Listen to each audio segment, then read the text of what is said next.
The next gentleman that's coming to the stage, you guys are going to love. Hopefully he can work this microphone a little better than I can. He is the baked bean eating, the shoe 5 pie eating, dumpling eating champion of the world, Mr. Chris Putro.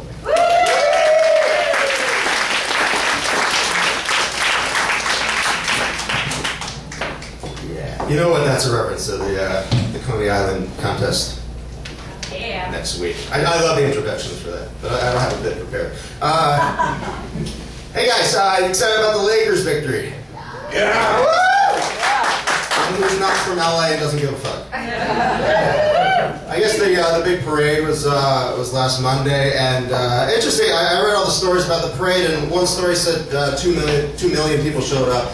Another one said 500,000 people showed up. Another one said 65,000 people showed up. That was the LA Times. And not that they've never made a factual mistake on the front page before.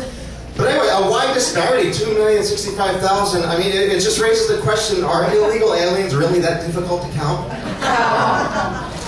I mean, the census, I understand that they're afraid to come to the door, but you know, you're in a helicopter above the parade. You should be able to tell if there's 2 million cholos or 65,000 cholos out there. I think I've heard some mumbling coming from over here. I think it's time to pull them back into the show.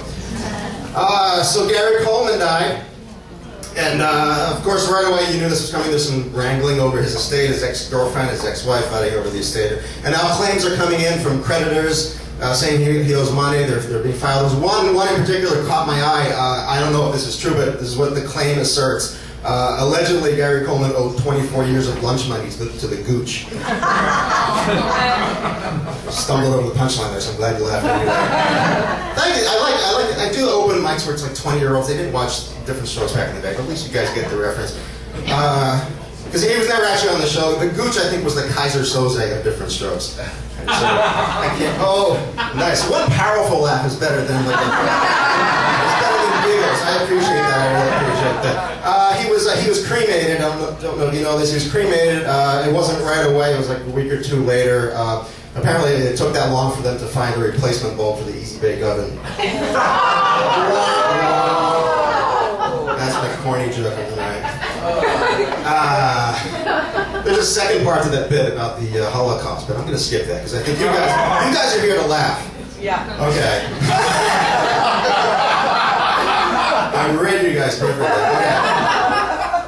The Malcolm X, the guy that shot Malcolm X. Don't know if you saw this. I do topical stuff here. The guy that shot Malcolm X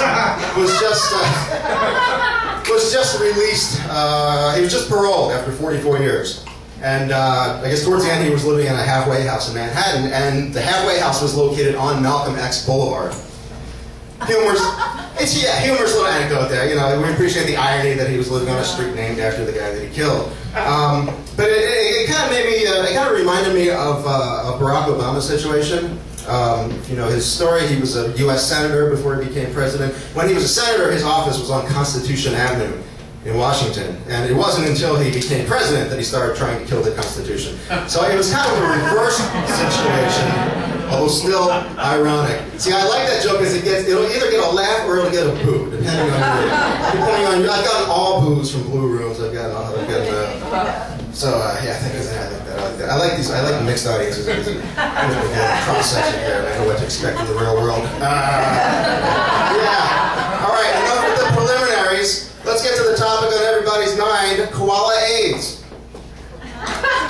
This is true. Again, this is true. True news story. Koalas in Australia are dying from AIDS and chlamydia.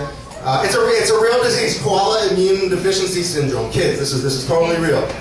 And you know, they're dropping dead, and people in Australia are worried about the effect this is going to have on the tourism industry down there. I'm more worried about the effect it's going to have on the koala porn industry.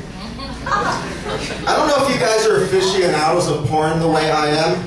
This section obviously. The rest of you guys, I don't know. I like to see, you know, like human guys, human girls. There's only so much mixing and matching you can do in porn. You get bored with it. But when you get a koala in there, a little horny teen, barely legal koala girl, and she's taking on 3 guys, and you know, one guy's in the badge, one guy's in the ass, and one guy is ready right in the pouch. That, my friends, is some cutting-edge porn I don't have to tell you. I think you know what I'm talking about here. And it's, you know, it's not erotic. I just like it as an art form. I like the innovation and creativity. I'm disappointed, and I don't want to lose the koala porn if they drop dead from AIDS, because I already lost something else. The Octomom was offered to do a porn scene by Vivid Entertainment. I guess she's not, haven't heard. I guess she's not going to do it. I was so looking forward to her letting a guy fuck her in the C-section scar. Again, hey, look, guys, it sounds gross, but come on, 14 kids have been pulled out of that thing. I'm sure she has like a Ziploc seal on her. But I guess no such luck. We're not going to see our first ever uterus cream pie. I lose out there. I do not want to lose my quality porn. Oh, my goodness. I like you guys. I like you guys a lot. Last time I was here about 2 months ago. I did like 6 minutes, and I characterized it as 6 minutes. It reminded me of the last time I was with a woman, or the last time I was on the toilet, because it was 6 minutes of uncomfortable groaning, peppered with the occasional too soon or wow. So yeah, you guys are a lot better than that. I sort of messed up the end of that joke there. I wrote it on Facebook. You can go read it properly. Let me finish on this. I did the Octomom joke there. I know it's old. Who was somebody earlier did Gail did the Tiger Woods joke. I will. I just have a writer's block all year. I have not been able to come up with new material, so I have to go back to the old stuff, which is like now dated. So I do apologize for not having much material to. I guess you liked it, but in my mind, it wasn't much material there. I will be the first to admit. If you look at my comedy notebook there, I will be the first to admit that Roger Ebert's jaw has more solid material at this point than my comedy notebook. Damn it! You know what? I finished on that. I finished a set with that joke once before, and it bombed. And I thought it was just a crowd. Oh my goodness.